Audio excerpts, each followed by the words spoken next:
Okay, Laurie, you're live. Welcome.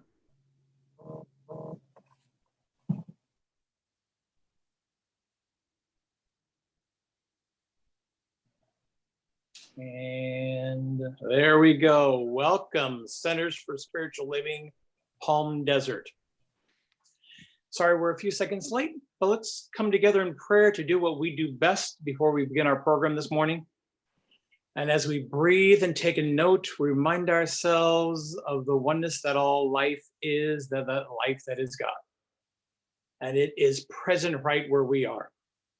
That in the space and place of the allness of the infinite, as we all relax in our chairs or laying on our bed or sitting on the floor, wherever we are, we feel within ourselves and through this medium of video conferencing, the connection with all of us for the purpose of expressing the divine as life and love and truth here and now.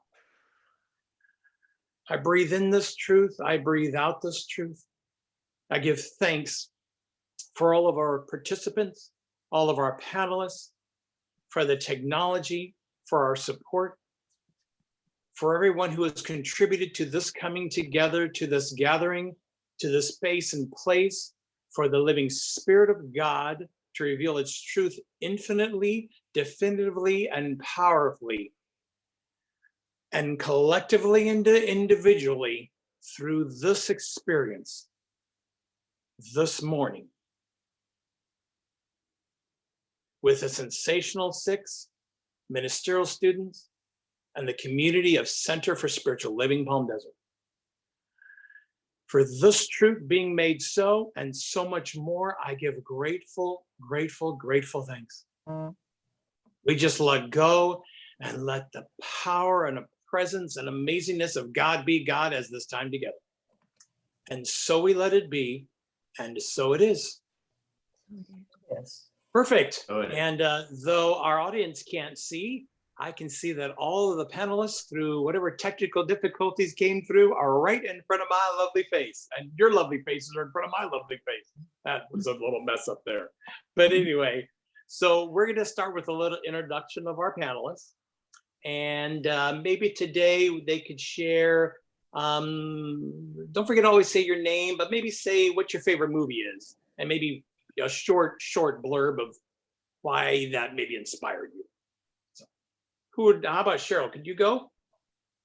Oh, sure, I can go first.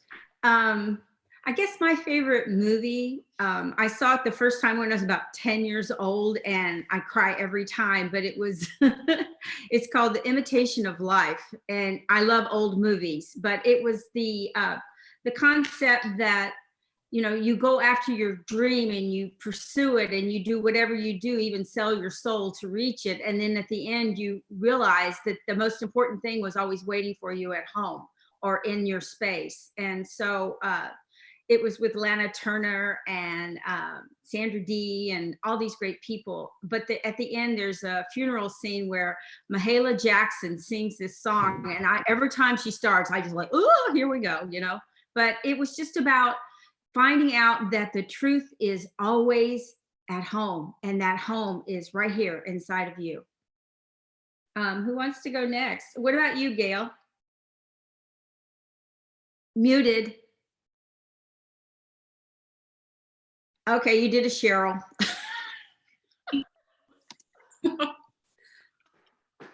So good morning, everyone. My name is Gail Morton, and my favorite movie of all time is Gone with the Wind. And yes, I thought Rhett Butler was simply amazing, but my true love for this movie is around the character of Scarlett O'Hara, which is played by Vivian Leigh. So Scarlett epitomizes one of my favorite expressions, which is this: all that exists are wins and lessons. Loss is simply the denial of the lesson. And for me, Scarlett was the master of lessons. And what I loved about her the most is she never missed one. Dale, how about you? Thank you, Gail. Hi, my name is Dale Olansky, and my favorite all-time movie is Dead Poets Society. And I love it so much because it's about getting into who you are and being the essence and the authentic that you are. And it's about Robin Williams is a schoolmaster at a private boys' school, and he teaches them about Walt Whitman and the power that is within ourselves, and not to conform to the outside world and what your parents think you should do. He really taught the kids to be who they are. And I love to watch it because I always cry at the last scene where they say, "Captain, my captain," and all the boys stand on their chairs and they applaud while Robin Williams. And it's just such a tearjerker to me, but it resonates with the depth of my soul. So it's my favorite. How about you, William? Oh, that's a hard one. Very quickly, it could be The Good, the Bad, the Ugly. It could be Purple Rain. It could be Pulp Fiction. All of those are great movies, but I would have to say that It's a Wonderful Life with George Bailey. It's wonderful to see the progression of George's attitude about himself and his self-worth, about what he was able to accomplish and the regrets that he had or he thought he had. And through the course of this wonderful miracle of insight, he was able to see just how wonderful his life was. And from that standpoint, or from that perspective, his life has changed. He became more appreciative of everything around him. And that's exactly what the Center for Spiritual Living has done for me and can do for you as well. So that's my go around for that. All right, Laurie. So my name is Laurie Savage, and oh boy, to pick one favorite movie, I'm like William. I'm a real Star Wars geek, I'll say that.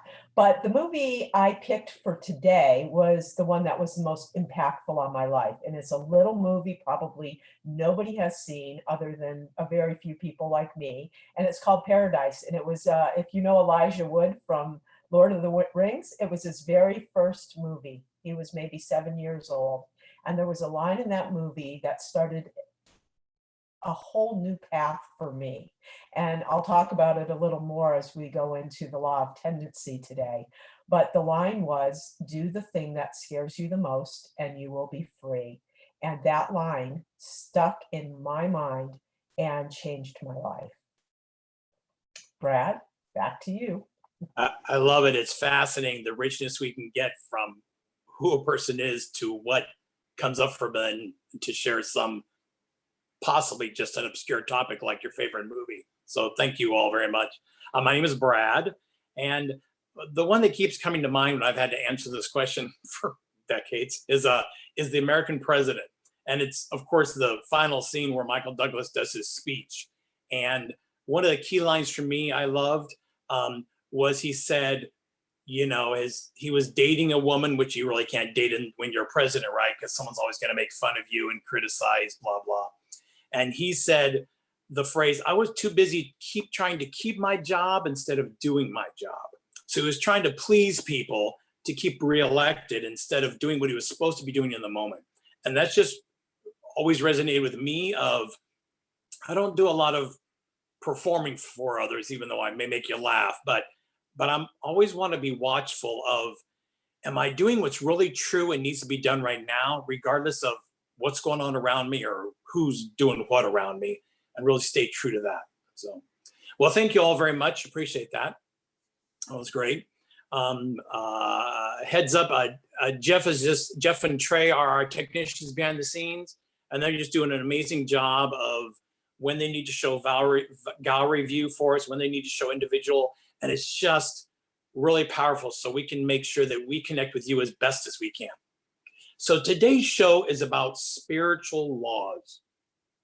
So, you know, law shows up a couple of ways in our life, period. We have stop signs. And if we run a stop line, we're breaking the law.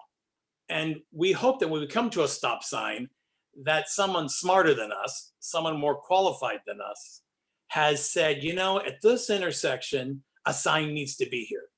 And we think it's so important, we're going to make a law that if you don't do it, then you're going to get a ticket of some kind of citation. So we may not think of that detail when we're just looking at this red, what's that, a hexagon, six-sided? When we're looking at this red sign, but that's what's going on behind the scenes. So that's kind of one simple law we live in life. And then there's, say, the law of gravity, where we hardly ever think of that. But it's always in use. And we always, in the back of our mind, we're always working around it, right? If we're carrying something heavy, we don't want it to drop or slip out of our hands, because we know what's going to happen. If it slips out of our hands, it's going to drop and break. So we're aware of it and we partner with it accordingly.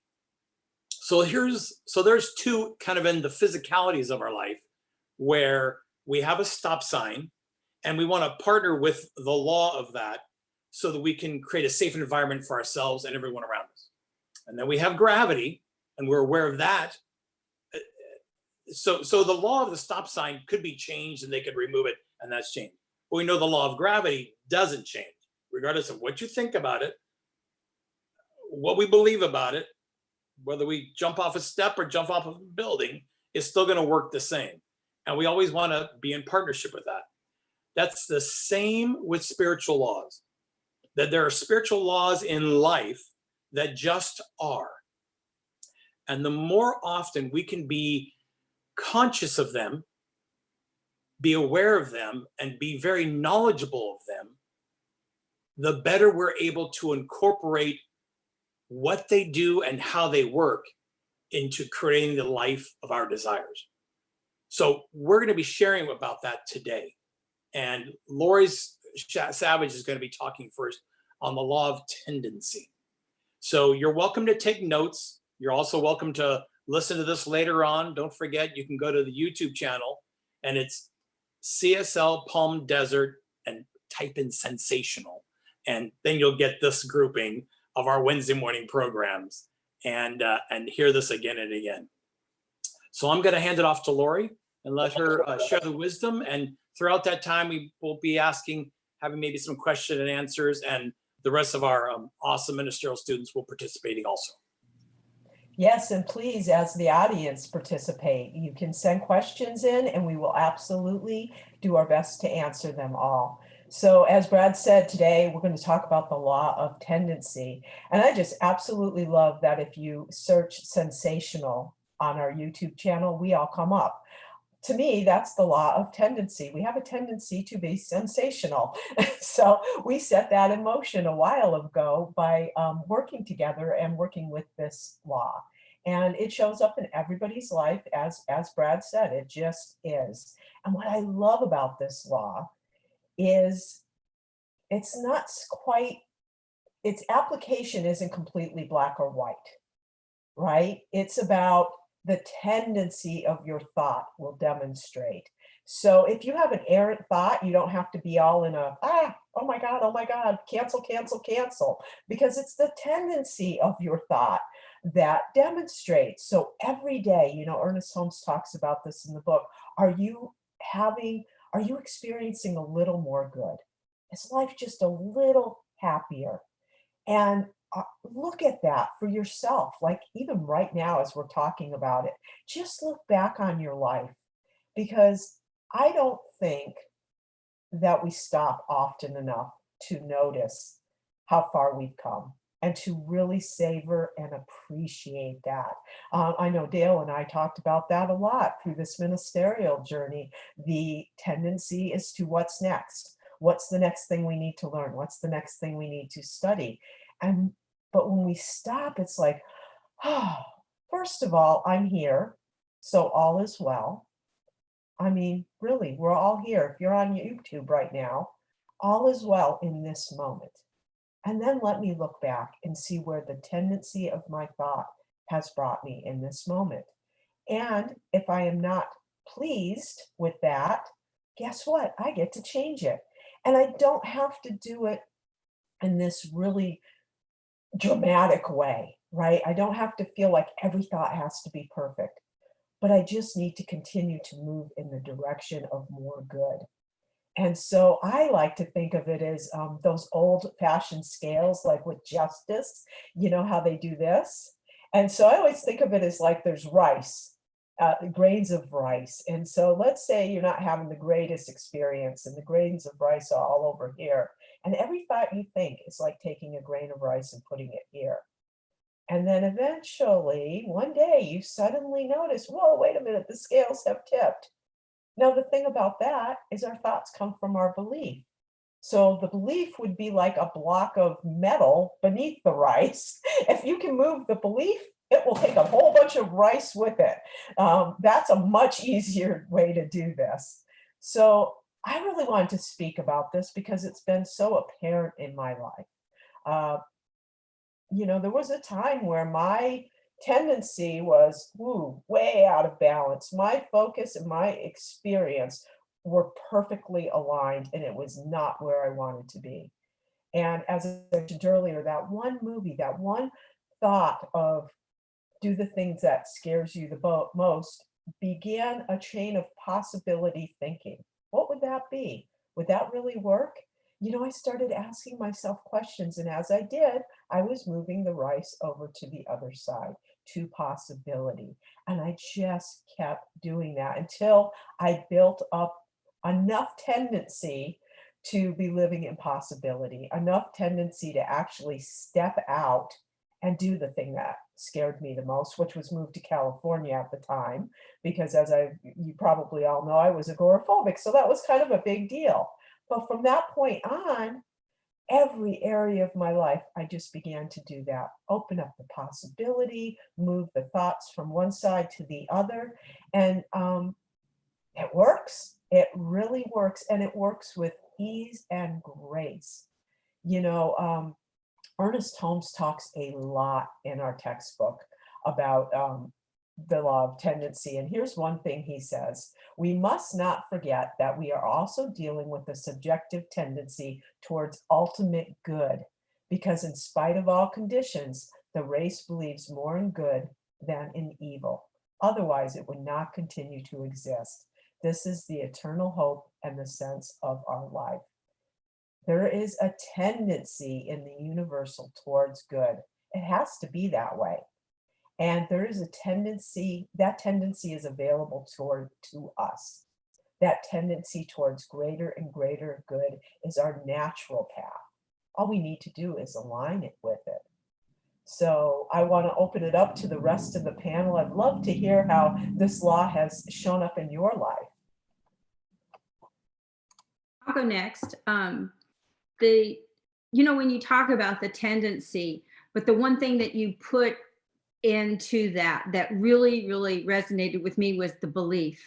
Because when you have a belief that you've been carrying around for years, that's the tendency that you think about. And so this could be something, and so it goes back to the law of tendency really is dependent on your beliefs. And so sometimes you just have to stop and examine what you believe. Seriously examine it. And is it something that you really believe? Is it something you've been told? Is it something that everyone else just believes, so you just kind of go along with it?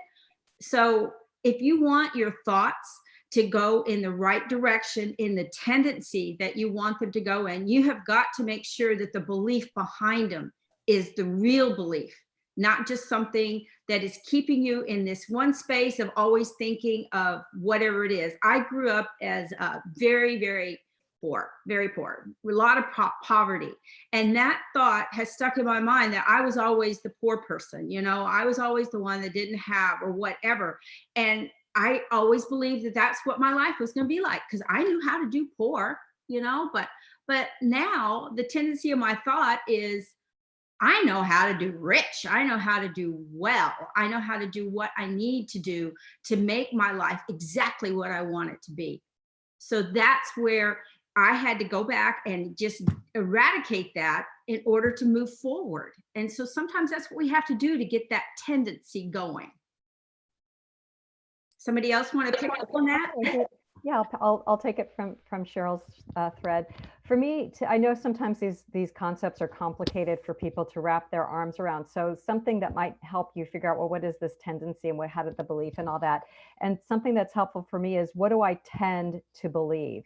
And I think back on when my tendency was to see the negative in life situations. So I tended to view things with a pessimistic viewpoint. And like Laurie was teaching us, we always are at choice to tend to change our tendency.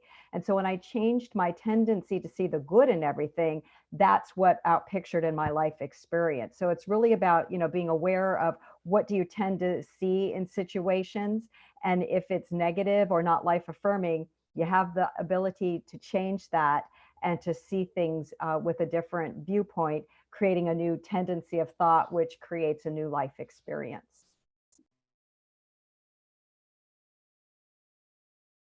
So when I think about the law of tendency, I really think about two things.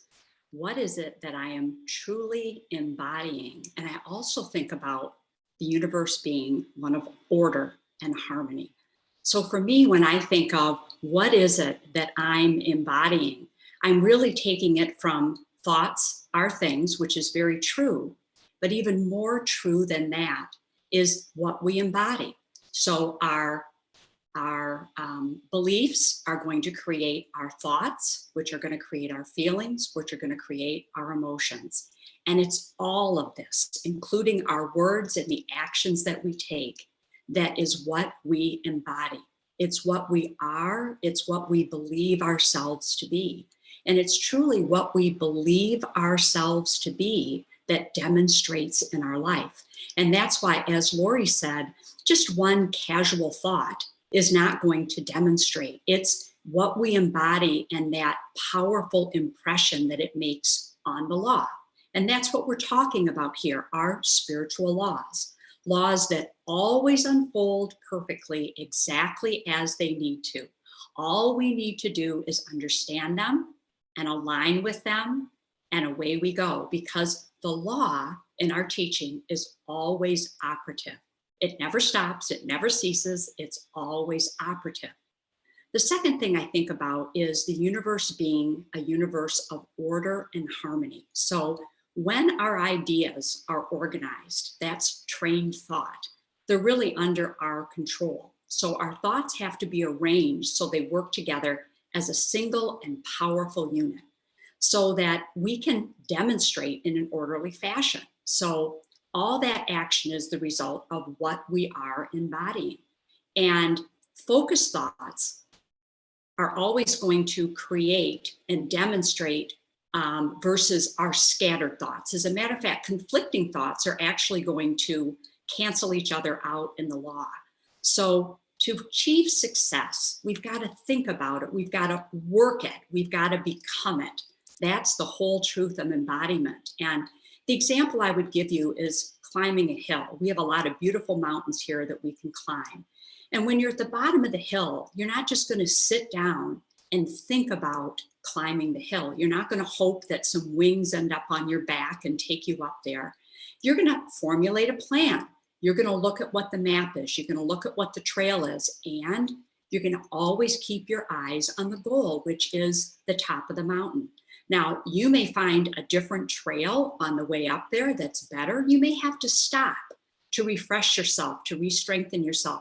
You may have to change directions, but if you keep your eyes focused on that goal, the top of the mountain, you will get there. So as that hiker keeps their thoughts collected and their desire intent upon reaching the top, they will get there. That's focused thought, trained thought versus untrained thought. That's wonderful, Gail. I love the thought of the hike, and I'm going to expand on that. You pretty much hit the nail on the head with that. But the law of tendency, to go along with our analogy of that hike up that mountain, the tendency is your each and every footstep along that trail. Again, the focus, what you're thinking about wanting to accomplish. You don't have to worry about every minute detail about how to get to that mountaintop. But if you keep your eye on the prize, like Gail just mentioned, and just worry about what I have to do each in every footstep.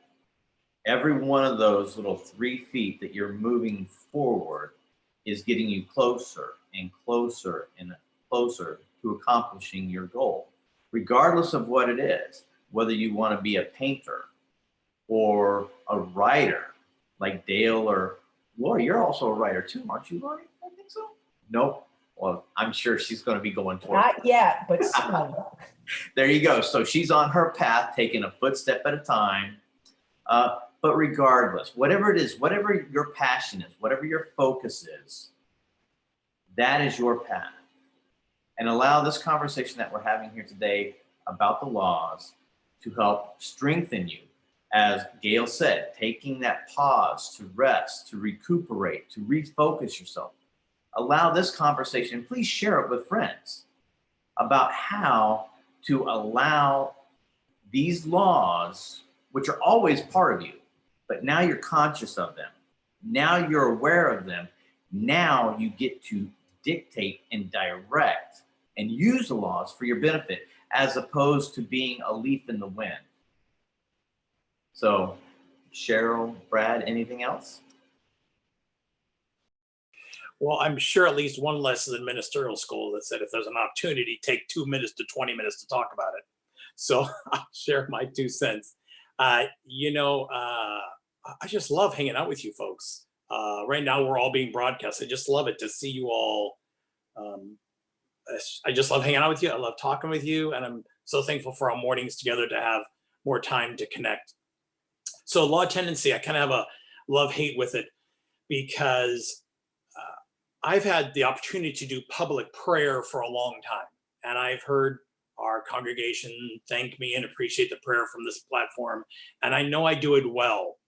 And then when you invite somebody into your life, like some mentor or teacher or practitioner, who you do a prayer and then they point something out, it's like, how did I not get that all this time?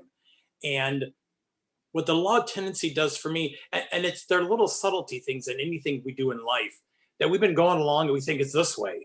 And the tendency is, the law of tendency is a powerful thing because we can help be aware of what we've been doing.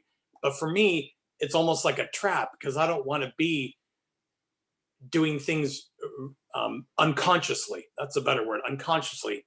And the law of tendency can help me realize I'm doing it unconsciously, just like a wording in a prayer. And this friend said, well, when you say that, it kind of almost sounds a little dualistic. And it's like, no one has ever said that. And I totally agree with you that that little subtlety of referring to the law or God in a certain way makes it outside of me, and it's not outside of me. It's completely here where I am. So I've been more aware of the things in my life that are just kind of tendencies that I'm doing unconsciously. And I don't want to live like that. I want to live clearly and powerfully and consciously. So I use the law of a tendency that way to always be more conscious. I love that, Brad. I've loved what everybody has shared. And me, I'm the practical practitioner. So I want to look at what is some things we can share that will help people to see their tendency more clearly. One of the things that came to me is the old rubber band on the wrist, right? If you've ever seen that, if you complain, you have to move it to the other wrist. And that's a great exercise because it helps you to be more aware, and you need to enroll everyone around you. So in case you miss it, and I'm sure your friends will be very happy to point it out, move that bracelet to the other side.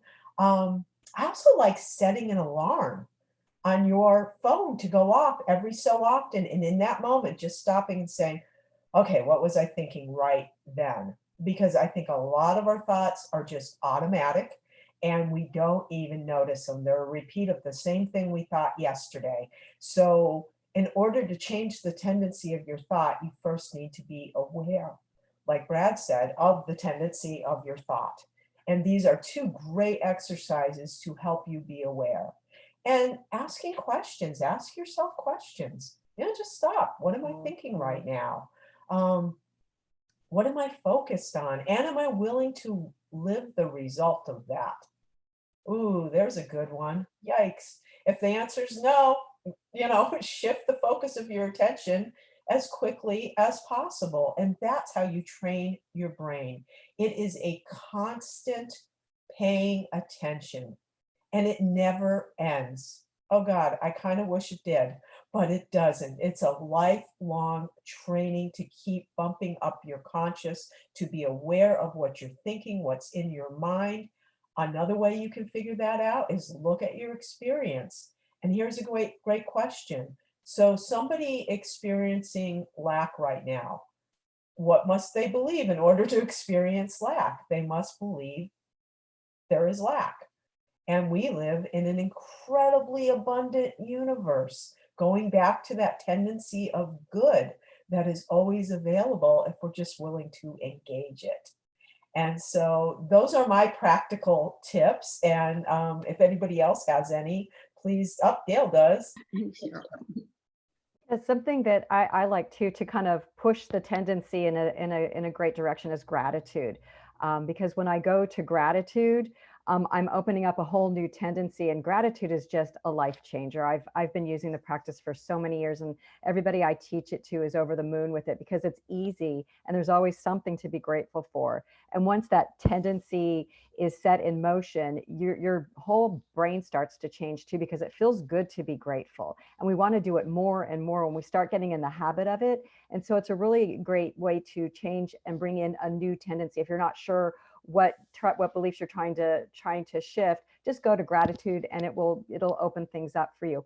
And before we move on, Laurie, you're getting lots of thumbs up and yeses for what you're talking about in our comment field. I just wanted to let you know. So keep doing what you're doing. We're getting lots of great bumps for your comments. I would like to just add something. This is the weirdest, when she was talking about moving the bracelet from Laurie, when you were speaking about moving the bracelet from side to side, we had a bracelet like that was, we had it at the center for a while, that every time you had a negative thought or something that you did not want to think about, you had to change it. So I had this dream one night that I had changed this bracelet so many times that it was so stretched out, I was wearing it around my neck. And so it was like, what? And I thought, what a crazy dream. But then I realized that the thought that was there was the fact that I was still staying in the negative so much that I had now made it into a necklace. And so it was really an eye opener for me. So sometimes just things come to you and you will have that aha moment, no matter how it appears. But that was my aha moment that, oh, wow, I must really be thinking some negative thoughts a lot of the times, that this is what my brain is now sending out to me. What are you doing that's made this thing expand so much that now you have new jewelry, so that's something that, look for those tendencies, look for those thoughts, or that little thing that makes you realize in that second, oh, I'm right back there where I don't need to be. I just want to, before the next person talks, so I just want to remind those that are viewing, please bring us your questions. We'd love to be able to answer anything that isn't making sense to you, or if you have any comments, please send them over to us so we can address them. And I'll jump in this same question. What really works for me is to be in tune with my feelings. And I've really worked on that over the last many, many years, is to just be in tune with my feelings. So for instance, piggybacking on Dale's suggestion of being in gratitude, think about how you feel when you are in gratitude. It's a wonderful, wonderful feeling. And think at the same time of an equally powerful, energetic as gratitude of being in lack. Maybe you're wondering where and how you're going to pay your next month's rent or buy groceries. You're feeling in lack. Think of how that feels versus gratitude. So you can always switch over to gratitude. We all have something that we're grateful for, even if it's just that the sun is shining again today. We can always be in gratitude. So another way that you can pay attention to the tendency of your thought is by how you're feeling.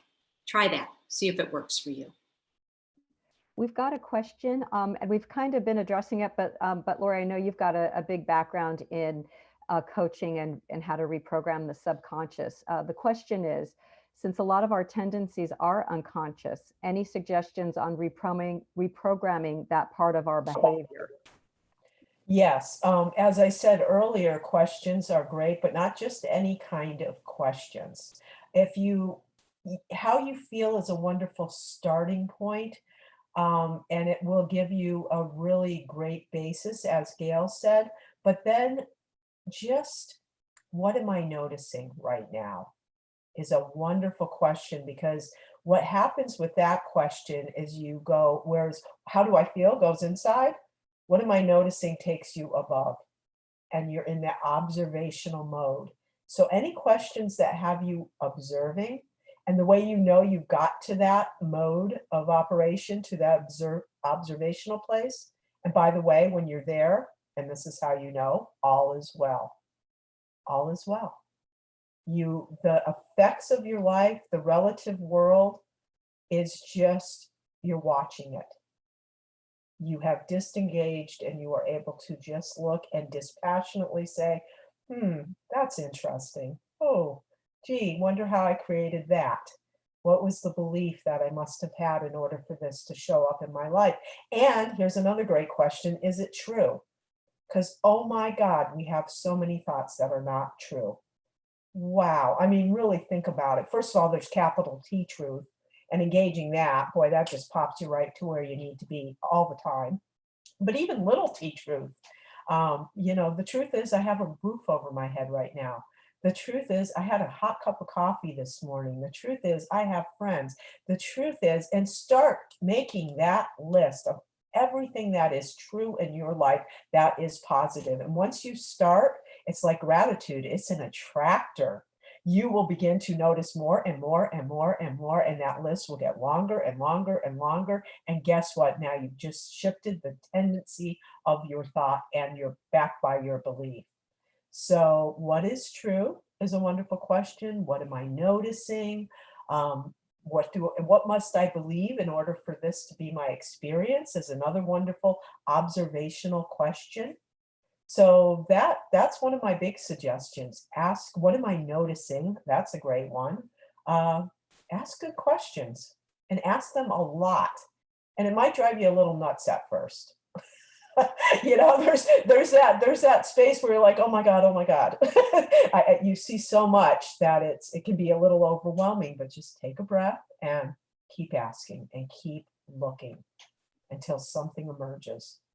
We have another question, and this is a great question because I think a lot of people have this coming up for them during this time. And here's the question. Do you have any tips on how to stay away from negative tendencies and stay in gratitude? Oops, what happened there? I apologize for that, when going through a difficult time, such as a life-threatening health issue. So what can we do to kind of bump up into that gratitude when we're just kind of really locked into something that's very challenging to us? Anybody have anything that they can offer?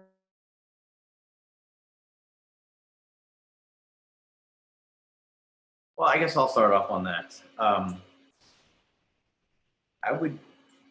For me, it's, again, being grateful for what you do have. Understanding that this is a process that you're going through, that at no point in time in your life are you anything other than the expression and the divine in action. And because we're talking today, and probably for the next couple of weeks, talking about laws, which Brad at the beginning of our talk today are irrefutable and always in action. So your thoughts and your tendencies of what we're talking about on Laurie's subject today are very important. So focus with your beliefs and feelings allows your thoughts to have more power behind them, more amperage if you talk about a car battery and stuff like that. So allow yourself to focus and come from that knowingness that you are the expression of spirit right here and right now, regardless of what is going on in the relative world. Know that spiritually you are always divinely guided for your highest and best good, along with your tendencies of thought. And that should help you out get through this process. Something that came up, and this is a topic that I think that comes up a lot for us, especially right now, and it came up when Dr. Joe and I were talking yesterday, is when people are in such a state of suffering, sometimes it's really hard to say you're perfect as you are. It just doesn't, we can't get through all of the suffering. So us as ministerial students, we've learned some bridges to take people across that can move them a little bit out of that engulfing state of suffering into being able to see some truth. So I'm going to throw it to you guys, to my fellow beloved students. What have you learned that allows people that are in such a state of just being blinded by whatever they're going through to be able to have a glimmer of light that kind of speaks to them, that isn't such a hard hitting, or you're perfect, whole, and complete? What do you think? What do you tell people you work with? I'll reference what you and William just shared, because I thought of something when William did that awesome sharing, and almost the same thing came up when you brought that to light, which are great topics and questions, folks. Instead of the mindset of it's all whole, perfect, and complete, bringing to our awareness what William was saying of, there's one life, that life is God and the life is me. Even if I sure as hell don't feel it right now. But how can I deepen that belief? Then there's no good, there's no judgment, there's no, I did it wrong. It's just that all amazing power that's always around me and in me in life. How can I deepen that belief that it's true and that I'm one with it, which is another whole 5-week course of classes, right? To really get that. And I think that helps me a lot, and has helped my clients and students to, that's a great question to ask. What can we do to bridge that gap? So if we can't go all the way here, how can we go at least a step and a breath and another breath to get that truth more expressed in our life? So what I would suggest for that question is to find a practitioner or a minister that you work really, really well with, because there's also a concept called spiritual principles that really is kind of a parallel concept to spiritual laws. And what we know is that there's a mental cause for everything. And more specifically to your question, that means there's a mental cause for every physical condition. And sometimes it's very, very difficult yourself to figure out what that false belief is that is creating whatever experience in your life that you don't desire. And so if you can connect with a practitioner or a minister for a session or two around what it is that you are experiencing, the truth is that you have complete control to change it. And we can help you identify that false belief, and even more importantly, identify what that truth is about you, so that you can change the experience that you're having. You're a very, very powerful creator. I would just add that one of the things that I always try to make sure that people I'm working with, or my clients or anyone, is that whatever is occurring in your life, you don't own it. You are just walking through this experience. And that sounds kind of trite in a sense as well, but it's more a case of the more you embody it, the more it becomes yours, and the more you're going to stay in that tendency of thought. So you just have to know that no matter what is appearing, this is just an experience that you're walking through. Don't make it real. Don't make it take over your whole life. And that's your whole thought is about, oh gosh, what am I going to do about this? So if you stop and just not make it something that is tangible, but just an experience, or I like to call things like that an adventure. And it sounds, like I said, crazy, but I don't like to say a problem, a condition, or a situation. I just say, well, this is a new adventure. How am I going to show up here spiritually, mentally, with all that I feel, all that I have? How am I going to show up in this situation? And that's where I get the power, my power from within me, to know that this is just an adventure. Let's see where it goes. That's all. Well, everybody, we got the question we all get always. Get ready. Buckle up, Buttercup. Okay, here we go.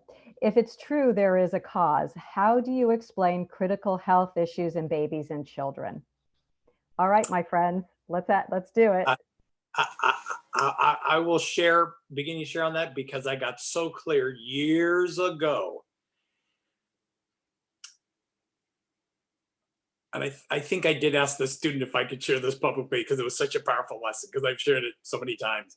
There's a student in a class who was having a condition in their home, and we kept going round and round of what the cause was in her mind, that created that.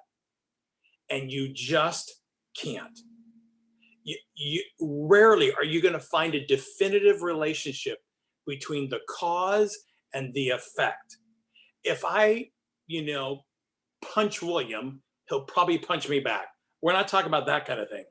I'm talking about, even if I have a negative thought of my neighbor, I can never relate that somehow made me accidentally bounce over the curb 2 days later and get my car out of alignment.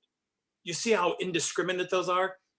And I should have a little marker board. I don't know how to use a marker board on iPad, but my mentor at that time, and teacher and senior minister at that time I was teaching, was also my former wife. And I said, can you help me get a deeper insight into this? And we drew a line on the board and realized, here's a line, and here's me in life. And way over here is infinity, and way over here is infinity. And I'm immortal, and the essence of Brad is forever. So here's this one space.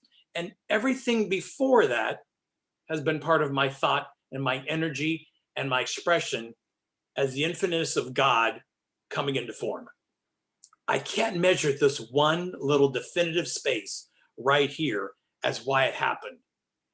But I loved Gail's comment. I'm going to sidestep. Gail didn't see this audience when William and I were being kind of kooky and pointing to all the rest of us, the using practitioners. That was a key point, because when you can't see it yourself, sit with someone who can say, can I just share about what I'm thinking about my spouse? Because they're a jerk. And just have someone love you and partner with you because they know the truth about you, hearing what's coming up. That's where you can define, I may not know how something happened, but I can know how to make something different happen. With all the teachings and someone partnering with you, I want X to happen in my life. What's the mindset and consciousness I need to have that happen and create that within me so it shows up outside of me? Sorry, you can tell I'm attached to that. It was a little longer response, but I'll sign off. I happen to have a quote from Ernest Holmes right here handy.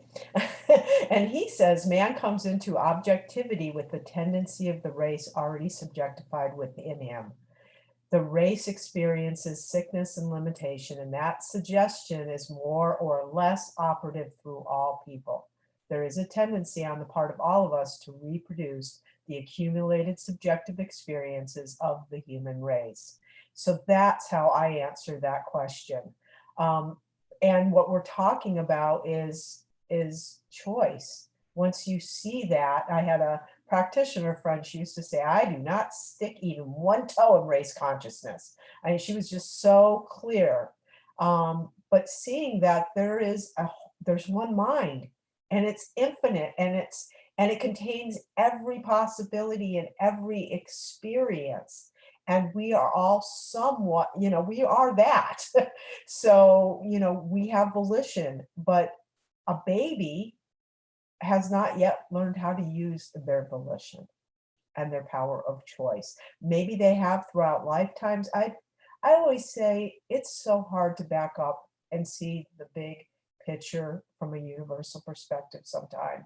It's about not judging it. I have no idea what someone else's journey is.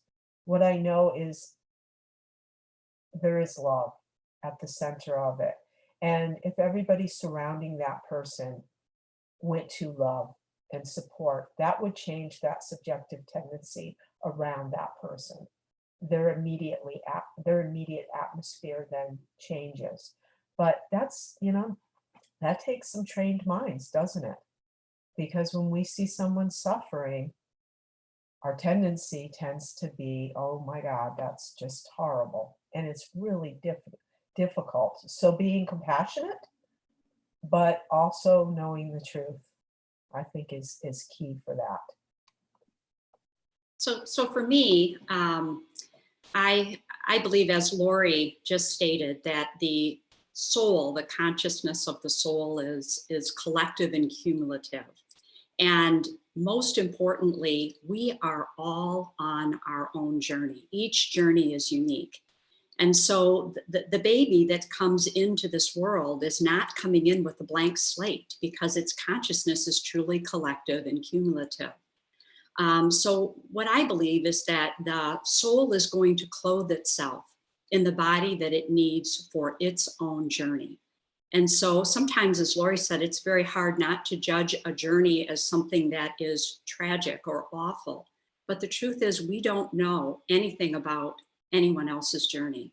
And what I do know is that the soul will clothe itself with a body that it needs for this journey. And on that point for Gail, I'm gonna go, well, buckle up, Buttercup. That's all I gotta say. The real answer is, none of us really know. None of us can really answer that type of question. But here's some food for thought that I'd like you to consider. As Gail was mentioning, we are our own individual expressions of the divine spirit. But with that said, we are also all connected. We're individualized, but a collective whole of consciousness, of spirit in action. So consider this, that action of the baby or the child who just got started off on life, maybe that experience that you're having opens your heart so that you are more compassionate, more loving to the next person that you see down the street. And maybe that is the idea or the thought you need to hold on to in getting you through this experience, that knowing that maybe the good on the other side of this experience, like Brad was talking about, on this infinite line of experience in life, this one experience now changes your trajectory and your tendencies to express life, which then again brings you back into the race consciousness of all life. And that changes the course of the race tendencies. And possibly think of it like that. You are the spark that changes all life. So maybe consider that type of action or effect and see how that changes your outlook on life.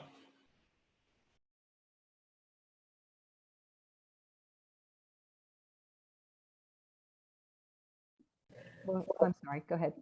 Oh, I was just going to say we're getting close to our hour, and I know Gail is going to close us out. Is there time for one more question, or shall we? We're out of questions. Everybody the last thought was yes, share the love, Dr. Holmes. So I think we're complete with our questions. Fantastic. Then we'll pass it off to Gail to close us out. And this has been amazing. I really need to say that.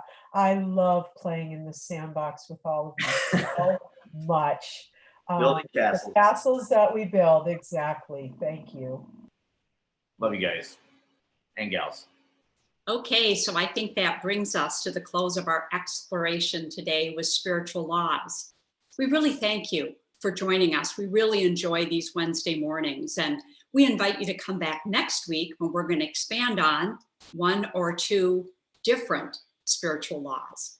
So our treasure takeaway for today is to remember that everything, absolutely everything you experience has unfolded perfectly through one spiritual law or another. So there's really nothing you have to do but understand their existence, align with them, and then just step aside and allow whatever is unfolding to unfold for you perfectly. So let's take a deep breath in together and make the transition into the part of this time together where we support our center financially. You'll see a message directing your donation. It'll say, please make a love offering here towards the bottom of your screen. We are very blessed by all of you that support our center. And as you choose to make a donation today, we welcome it gratefully. We've got a great live stream lineup this week. So mark your calendars for 10 a.m. every day. So tomorrow, Thursday, Dr. Joe and I will be here to explore with you moving through grief and loss during the pandemic. Friday, back by popular demand, Dr. Joe and Dr. Laura are going to noodle around the science of mind strategies. Tune in on Saturday for our guided meditation, and then Sunday at 10 a.m. for our weekly service and spirit boost. Please join me now in our closing benediction. As I say goodbye to each and every person here, I give great thanks to the one power, the one presence, the one infinite intelligence that fills this and all sacred space. I'm so grateful today for all that has been shared, all that has become known, all that has been revealed and grown and expanded around spiritual laws in this time together. I now bless each friend forward in peace, love, and joy, knowing the Spirit of God guides, guards, and protects as each person here, and knowing that all is well. And so it is. Amen.